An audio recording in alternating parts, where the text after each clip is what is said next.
Now that everyone's so open about being fat, I can finally stop sucking in my gut. Now, I'm sure it seems a bit reductive to chalk the obesity epidemic up to 3 reasons, but I actually think that this massive issue can be simplified. And perhaps by the end of this list, we can use this potentially newfound insight to learn and grow. The exact definition of obesity is not concrete, but there are some general concepts to keep in mind. Oftentimes, body mass index, or BMI, is the tool utilized to determine whether someone is at a healthy body weight. But the issue here is that BMI is a very basic equation using height and weight, without taking into account body fat percentage, for example. Now, Homer, this is a new body fat analysis test. I start you jiggling and measure how long it takes to stop. By this metric, most professional bodybuilders are very obese. Yeah, buddy! For this reason, I think that body fat measurements are much more telling. For women, exceeding 30% is considered obese, while over 25% is obese for men. But then in the same way that BMI is faulty, body fat measurements aren't perfect when it comes to accuracy either. Dipped underwater. Wow. It was negative numbers. It was -2. That's so crazy. -2% body fat. That doesn't even make sense. Still, the bottom line is that the body fat is high enough to where health complications are more prevalent. And which health complications, you ask? Well, pretty much all of them. Obesity is nothing new in regard to human history, but you bet your bottom that the extent of the problem is. Bet my bottom. And throughout documented history, it's clear that things have been ramping up. Prior to the 20th century, people were more likely to die from starvation than they were obesity. When looking at the United States alone, otherwise known as one of the more prosperous and obese countries, the statistics mostly date back to the 1960s. And in the last 60 years, obesity rates have tripled. That's not good. It's safe to say that this trend of ill health brought on by diet and lifestyle has been exacerbated with each passing year. But why exactly has our collective diet and lifestyle been declining? Well, my friends, let me regale you with my theories. Reason number 3.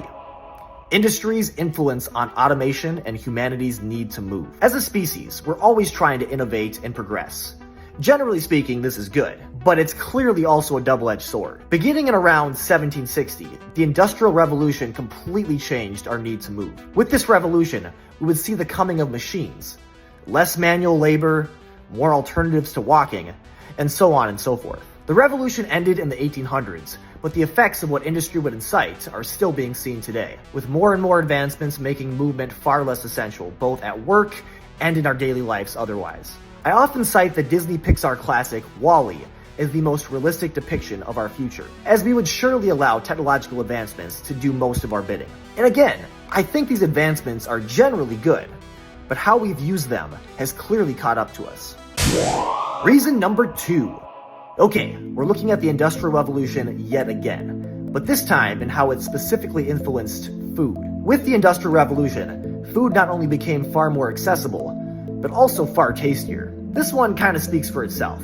I mean, believe it or not, there was a time when you couldn't just drive to your local supermarket and purchase donuts and ice cream, for example. So not only did industry impact our need to move, but it also greatly impacted what and how we eat. A treat used to be a treat, but now people can eat candy morning, noon, and night. And reason number 1. The previous 2 reasons are obviously very related, and so is this final reason. And though I think this final reason may in some ways be the most important of all, it's also the most abstract. The number 1 reason we're obese is due to conforming to the new norms brought on by industry's influence on movement and diet. In other words, all of the changes over the last few centuries has caused mass blame shifting while ignoring the true causes of the problems. Accountability is fading, but at the end of the day, we always had control. Humans from the 1700s are essentially the same as humans today, the main difference being what we now have access to. And just like with the first 2 reasons, this is a snowball effect that has just been getting worse. It's a complex point to be sure, and it runs pretty deep, but examples of this would be, I don't have time to work out, I like food too much, I've tried everything, the gym is intimidating, healthy food is it's too expensive, I'm too old, I'm not motivated, I'm too stressed, a coworker brought donuts to the office, how can I pass up a donut? I get tired of eating the same stuff all the time. I don't like the taste of these foods. I had a hard week, and therefore I deserve some unhealthy food. Have you ever wondered why fat parents have fat children? It's my genetics! The fat acceptance movement told me that being fat is healthy, and so on and so forth. So the last 4 years I've celebrated my birthday with a birthday steak instead of a birthday cake.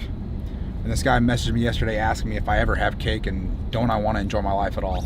And it kind of pissed me off because I knew he was just projecting his own insecurities and guilt to try to make me feel bad for eating healthy on my birthday just because he's too lazy to do the same. And I just responded by asking him, why would I celebrate getting another year older and wiser by eating a junk food that just makes me feel like shit and just reminds me to stay addicted to sugar? And his response was, oh, damn. I never thought about it like that. This point is complex, so feel free to leave any questions in the comment section below. Bottom line is that, as a collective, we've allowed for one another to make excuses for our poor health. So much so that it has literally become normal to be unhealthy as a result of lifestyle. To go along with that, there is an over-reliance on medical attention. So my doctor says, I don't think you really need these drugs, Mrs. Stotch. They're more for people with morbid obesity. I was like, I have to be in a bikini on Wednesday. You can morbid obesity my ass. When many of these issues can be addressed through our diet and how we exercise. I really hope I've made my overall points clear, because to say this topic is important would be an understatement.